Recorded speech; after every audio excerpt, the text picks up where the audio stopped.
여러분 안녕하십니까? 본격 밀리터리 팟캐스트 밀떡 시작하겠습니다. 반갑습니다. 고현준입니다. 안녕하세요. 국방정론 박찬준입니다. 안녕하세요. 놀러온 정명섭 작가입니다. 네, 자 밀떡이 이렇게 시작됐습니다. 오늘 우리 박찬준 위원은 블랙 이글을 입으셨군요. 이게 지난주에 에어쇼가 있었잖아요. 예. 그래서 에어쇼 그러니까 아덱스를 갔는데 거기 기념품을 많이 팔아요. 근데 올해는 딱 보니까 그래도 이게 상품의 질이 제일 좋은 것 같아서 뭐 장만을 하나 했죠. XX 라지가 있다길래. 그러네요. 그래서 네네. 사이즈가 궁금해서 봤는데 XX 라지가. 네네.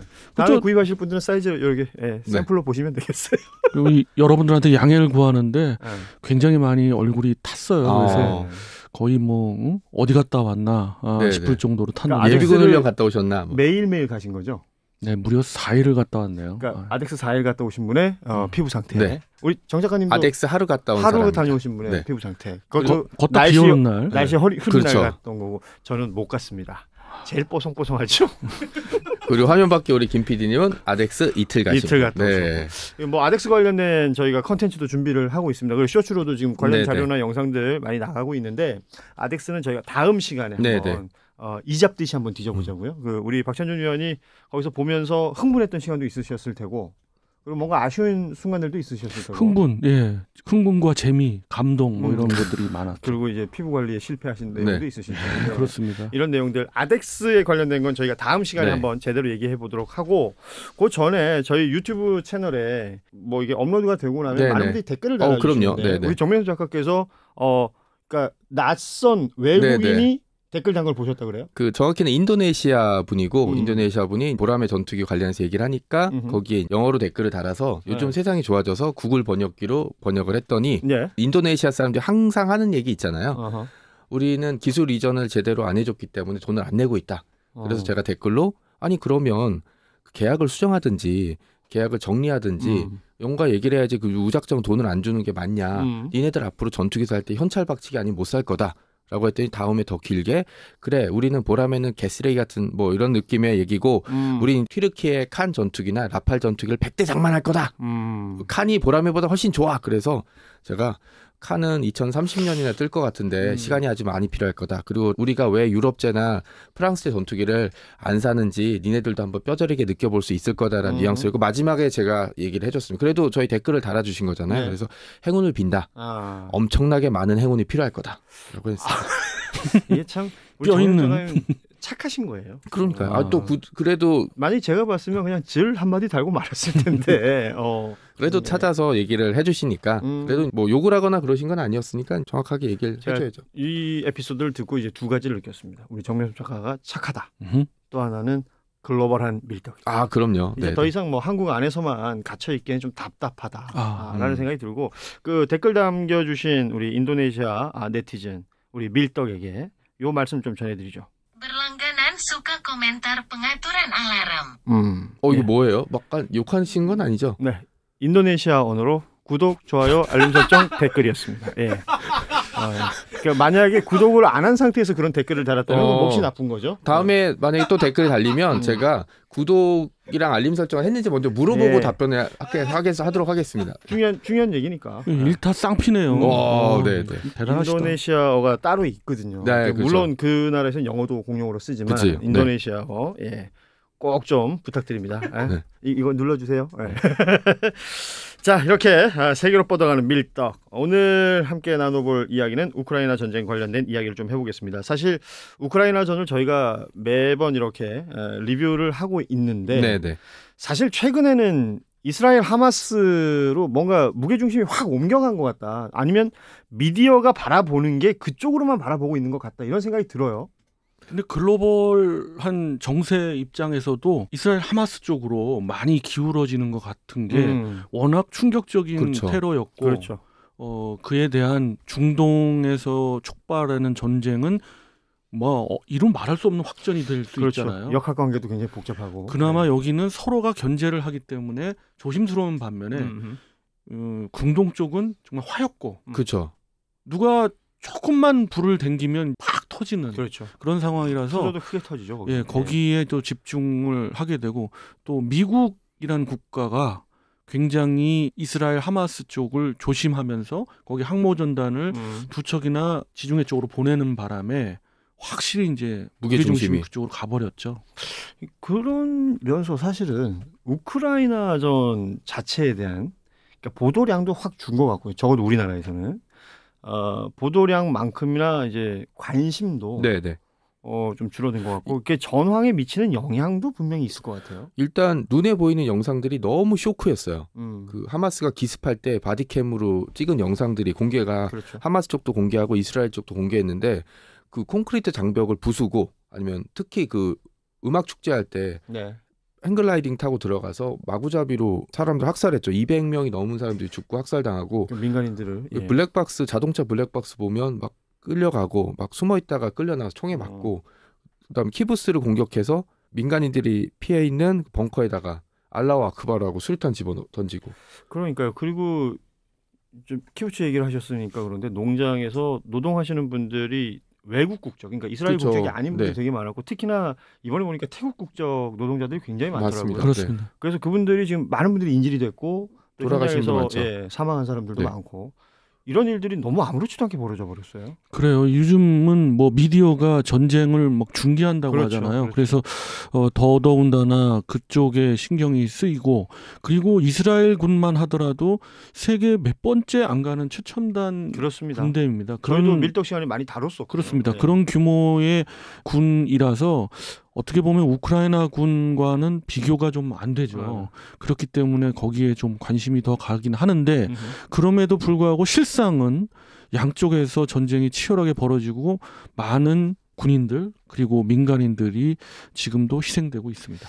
전장이 이렇게 펼쳐진 곳이 우크라이나와 이스라엘 하마스 그 전장이 펼쳐진 곳이 물리적으로 거리가 제법 있죠. 그렇죠. 그럼에도 불구하고 이게 공통 분모 같은 것들을 좀 찾아볼 수 있는 게 결국 미국이라는 나라의 지원 여부. 그러니까 이스라엘의 지상전이 어떻게 될 것이냐. 네. 그리고 미국은 또 거기에 대한 어떤 태도를 취할 것이냐. 그게 그쪽으로 화력이 쏠리다 보면 우크라이나에 들어갔어야 될 지원들이 또 부실해지고 있는 것 아니냐.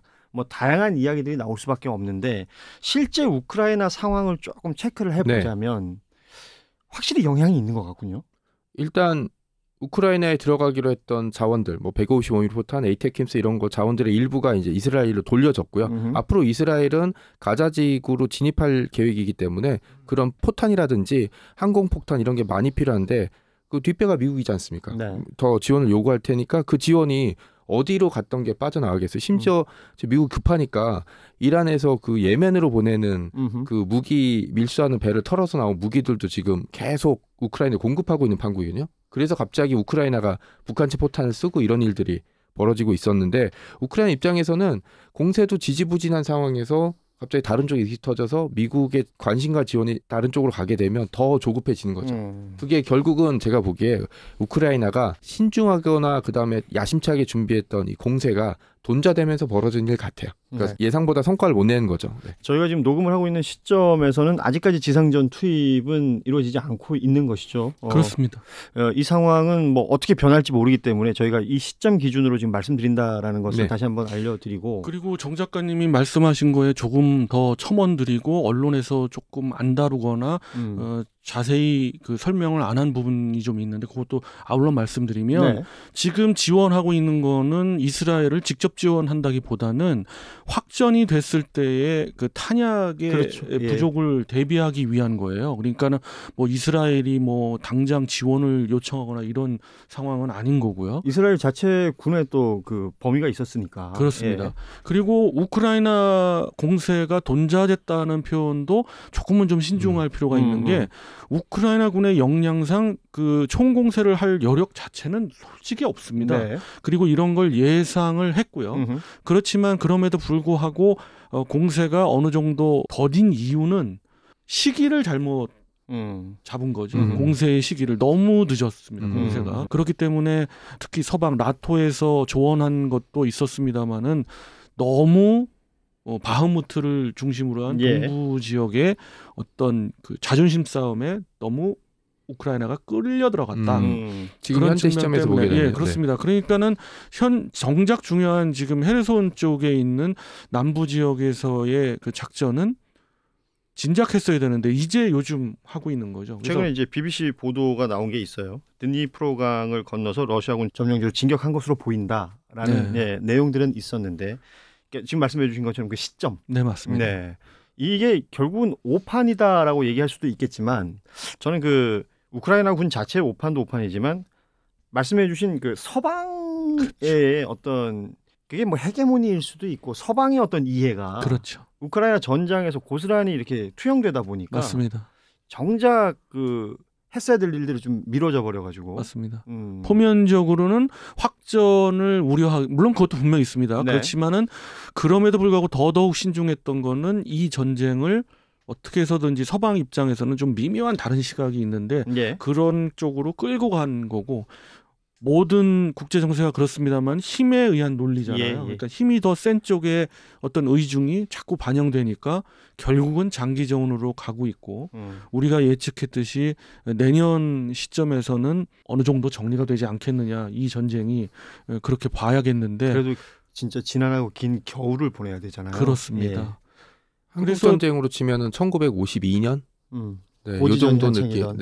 네. 그런데 또 고지전이라고 하기에는 조금 의미 있는 그런 진전이 좀 있었고 그런 모습은 BBC가 보도한 것을 좀 의미를 갖다 해석하자면 드니프로강 서안은 우크라이나가 점령하고 있었고 그리고 동안은 러시아잖아요. 그런데 그 도하 작전이 대규모로 이루어지지 못하고 그냥 은밀하게 특수전 부분, 특수부대들 침투하고 더 밑에 크림반도도 사실은 특수부대가 침투해서 좌표를 찍어줬기 때문에 하이마스가 공격을 해서 뭐 공군기지도 파괴를 하고 그리고 세바스토폴 그 해군 기지도 파괴가 된 거예요. 그렇게 이해하시면 되는데 조금 의미가 남다른 것 중에 하나는 중대급 이상의 부대, 그러니까 정규군이 도하에 성공했다는 거예요. 그래서 동안 지역에 러시아군이 점령하고 있던 요충지 두 곳을 점령을 했어요. 탈환을 한 거죠.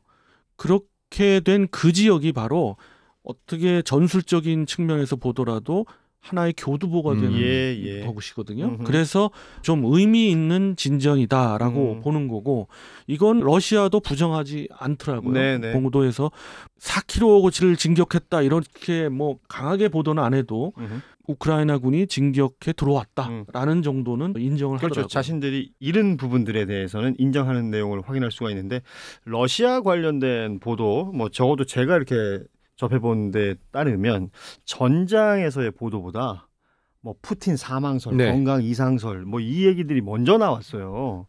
그러니까 러시아는 뭔가 계속 그 안에서부터 뭔가 삐그덕거리고 있는 게 있지 않는가라는 정상 국가가 아니라는 뜻이죠. 예를 들어서 젤렌스키 대통령이 공습이라든지 신병의 이상으로 사망하거나 아니면 업무를 볼 수 없는 지경에 이르렀다. 그렇다고 우크라이나군이 공세작전을 멈추거나 그러진 않겠죠. 혼란은 있겠지만 변화는 없을 텐데 딱 임진왜란 때 토요토미 히데요시 같은 거죠. 모든 사람이 전쟁을 원하지 않았어. 근데 왜 그랬는지는 모르겠지만 전쟁을 벌였어. 그러니까 얘만 죽으면 다들 돌아갈 생각밖에 안 했던 거죠. 그 7년 동안 그 한반도에 있었던 일본 장수들도 고개는 다 저쪽으로 돌아서 태압이 그래서 언제 죽는데? 그러니까요. 그리고 죽자마자 본인도 유언으로 철군시키라고 했지만 철군하라는 유언을 안 남겨도 다 돌아왔을 거였어요. 지금 그러니까 조선에 있을 이유가 없어진 거지. 지금 러시아 우크라이나도 마찬가지예요. 예를 들어 이 전쟁이 러시아에게 명분이 있고 러시아가 반드시 이 전쟁을 해야 되겠다. 예를 들어 독소 전쟁처럼. 그러면 누가 죽더라도 전쟁은 계속 되겠죠. 그 사람들의 합의와 어떤 의지가 있을 테니까. 하지만 푸틴의 사망설이 계속 나온 이유는 푸틴이 죽으면 이 전쟁은 중요한 변화를 가져올 거다. 예를 들어서 러시아군이 전쟁을 포기한다든지 아니면 러시아 내부의 권력 투쟁으로 인해서 전쟁이 더 이상 불가능할 거다라고 사람들 머릿속에 싹 들어와 있기 때문에 푸틴의 건강 이상설이 계속 이제 화제가 되고 있는 거죠. 뭐 크렘린궁에서는 이게 서방에서 나온 가짜 뉴스다 이런 입장을 냈습니다만 이런 보도가 심심치 않게 계속 나오는 이유. 그러니까 푸틴이 보니까 나이가 71 이렇게 됐더라고요. 그러니까 처음 봤을 땐 푸틴이 굉장히 강한 남자 이미지가 있었는데 이제는 확실히 나이를 먹었다. 오래됐죠. 이런 느낌도 있고 그러다 보니까 각종 뭐 어찌 보면 음모론이잖아요. 얘기들이 나오는 것이고 실제 그 카케무샤 얘기도 나오더라고요. 맞습니다. 푸틴의 대역이 있다. 근데 푸틴 대역 찾기는 쉽지 않을 것 같은데. 그 서방 배우 중에 비슷한 배우가 한 명 있긴 하고요. 김정은 같은 경우도 그러니까 비슷한 상황을 겪고 있는 있죠. 거예요. 예, 뭐 북한의 보위부에 있던 모 분이 이제 내려오셔가지고 그 하는 얘기가 그게 이제 사실 여부는 확인이 안 됐습니다만은 7명 정도 있는 걸로 알고 있다.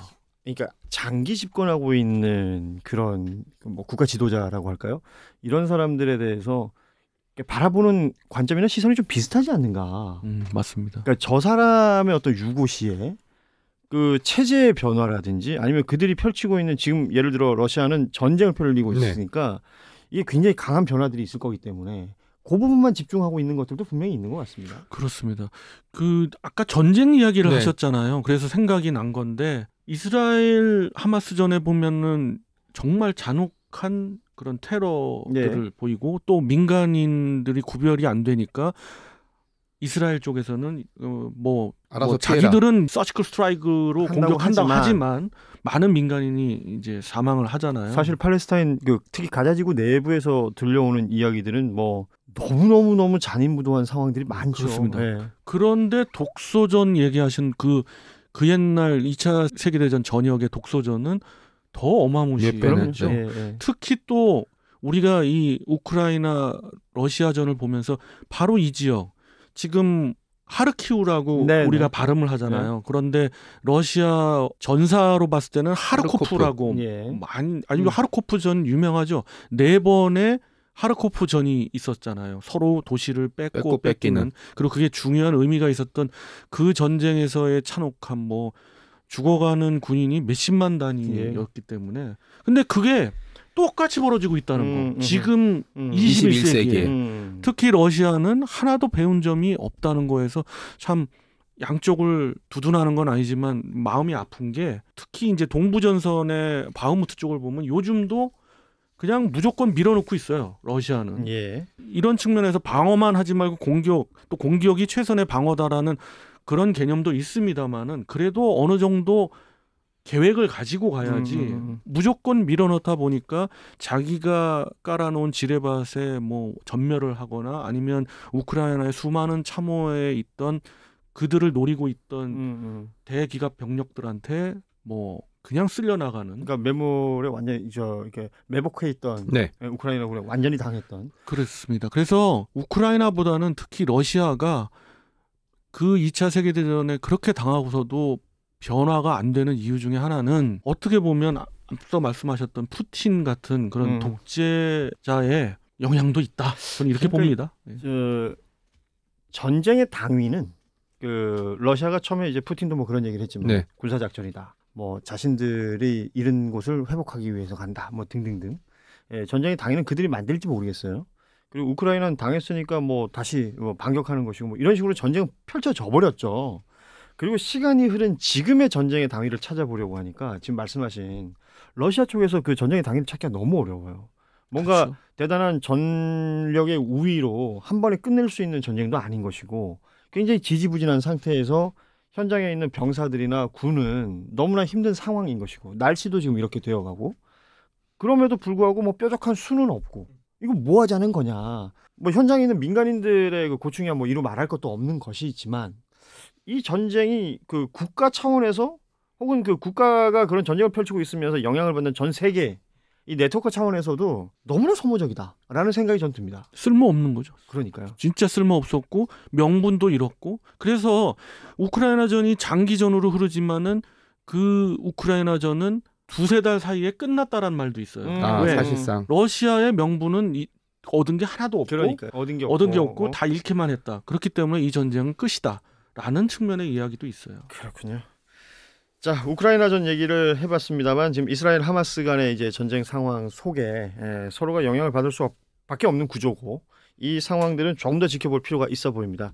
오늘 이야기는 여기서 마무리하고 저희는 또 다음 시간에 다른 이야기로 찾아뵙도록 하겠습니다. 고맙습니다, 여러분. 안녕. 안녕히 계세요.